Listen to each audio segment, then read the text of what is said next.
Hello, everybody, and welcome back to the Right Hand Podcast and another installment of our Building with the Blueprint series.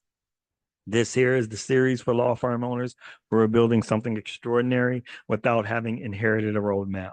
It's for the founders learning leadership while leading, the attorneys figuring out operations while serving clients, the entrepreneurs creating opportunities not only for themselves, but for their employees, their families, and their communities. If you've ever wondered whether you're building your firm the right way, I hope this series reminds you that there isn't one perfect blueprint.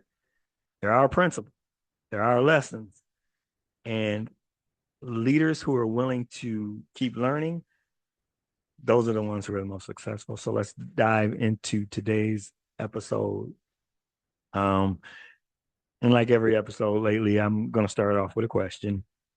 And I guess the question is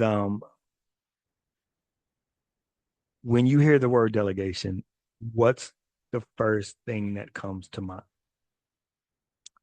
And for many law firm owners, the question is probably something like the answer, I'm sorry, is probably something like this. Um, I'm giving something up.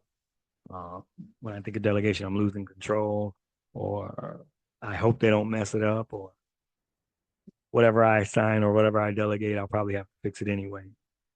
And if any of those thoughts sound familiar, you're not alone. Delegation is uh, one of the most misunderstood leadership skills in business. Many people think that delegation is simply assigning work to someone else, and that's not what it is. Delegation is about building trust. It's about developing people. It's about creating an organization that becomes stronger because the responsibility for that organization is shared, and not because it, it doesn't have to rest on one person's shoulder. So that's why we're calling today's episode why delegation isn't about letting go. It's actually about building trust. And delegation feels difficult. Let's be honest about that. Delegation is uncomfortable, especially when you built something like your firm from the ground up. You started off, you were the one answering the phones. You were the one who met with all the clients for the initial contact and conversation. You've written all the briefs. You've solved all the problems. You protected your reputation one client at a time. So when someone suggests handing part of that work to someone else, it feels risky. It does.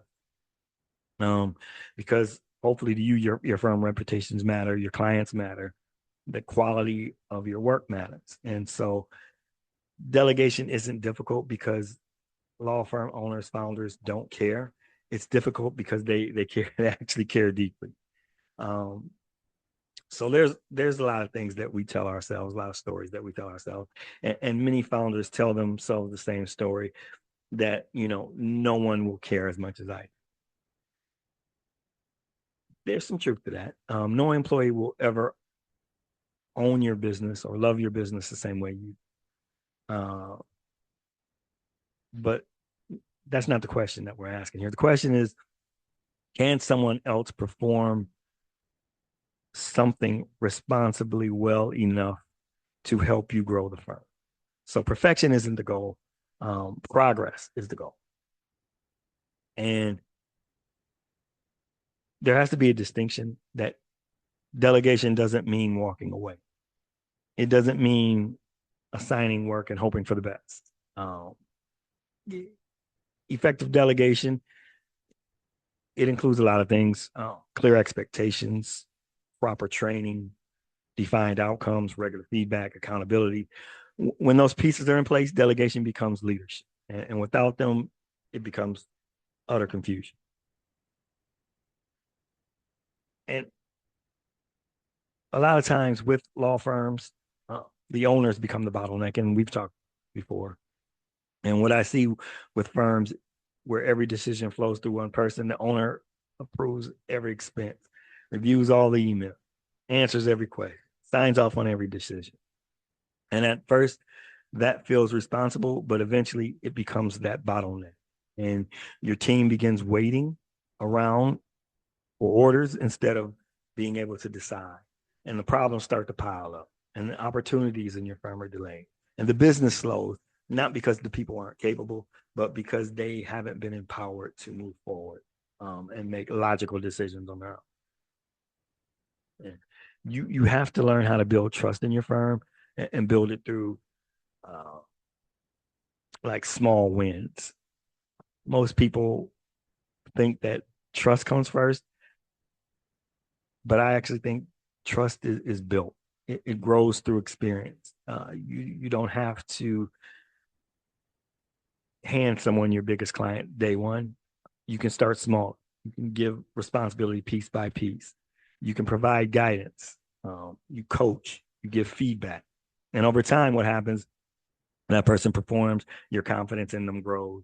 Um, the employee gains confidence. You, as the owner, you gain confidence in the employee and the team, and that's how trust is built. It's one successful experience at a time. What delegation also is, it's development. One of the greatest gifts you can give an employee, to me, isn't a raise. Everybody loves money, but one of the greatest, excuse me, sorry. One of the greatest gifts you can give them is responsibility. Responsibility, it communicates trust. It says, I believe in you. I believe you're capable. I believe you can grow. I believe you can contribute to this firm at a high level. And people don't become leaders just by watching. They become leaders by being given opportunities to lead. And delegation creates these opportunities.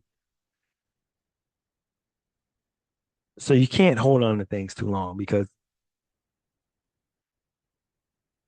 there's a cost when delegation doesn't happen because of you holding on.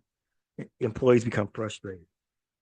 High performers leave because they aren't growing. They start to look for other opportunities where in interviews, they tell the person that they're interviewing with they want more growth. My firm doesn't offer growth. I hear this all the time when I'm interviewing candidates for my clients.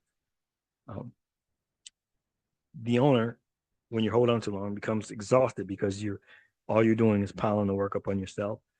Uh, Decision making slows, the firm growth it plateaus, and ironically, the very thing that you're trying to protect, the quality of business, that begins to suffer because you, as the founder owner, you're carrying too much responsibility.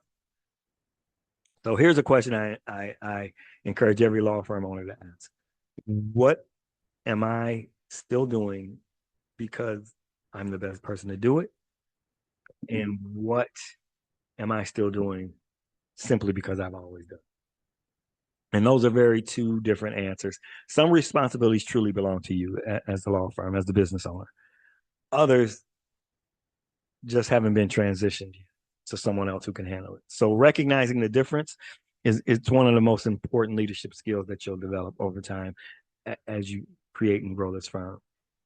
You have to create a culture of ownership, and great firms just don't have great employees. They have people who actually can think like owners, not because they own the equity, but because they've been trusted, they've been developed, they've been given that responsibility. Um, they understand the firm's culture and mission and values. They know how to they know how their work contributes, to something larger. Delegation, what it does, it helps create that culture. It turns employees into contributors, and it turns contributors into leaders. And leaders are the foundation of any growing organization. So here's something I would like you to do this week as your law firm owner. Write down 10 tasks you perform regularly. Now ask yourself 3 questions for each one. Does this require my legal expertise? Does this require my leadership? Could someone else do this with the right training and support?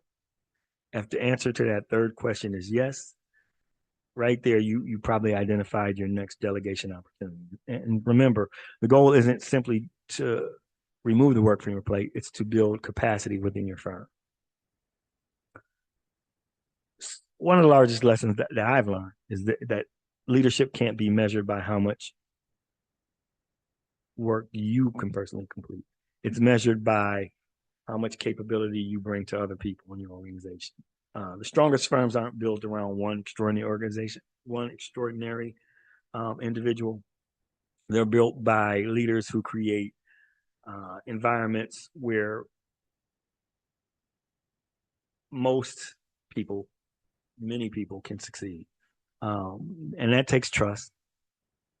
It takes patience. It does. It takes intentionality, but it's worth it because when trust grows, so does the firm. So, if you enjoyed today's episode, I hope it encouraged you. Delegation is not about becoming less involved. It's about becoming involved in a different way.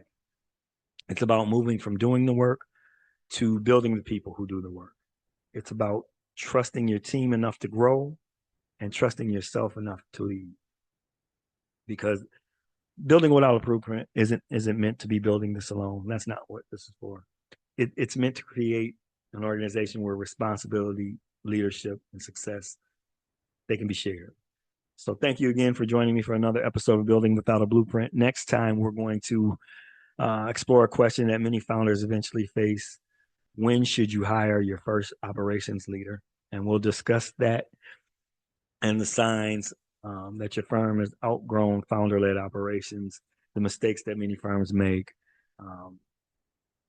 when they make it by hiring too late, and how operational leadership can become like the bridge between growth and sustainability. So until next time, keep building intentionally, keep investing in your people.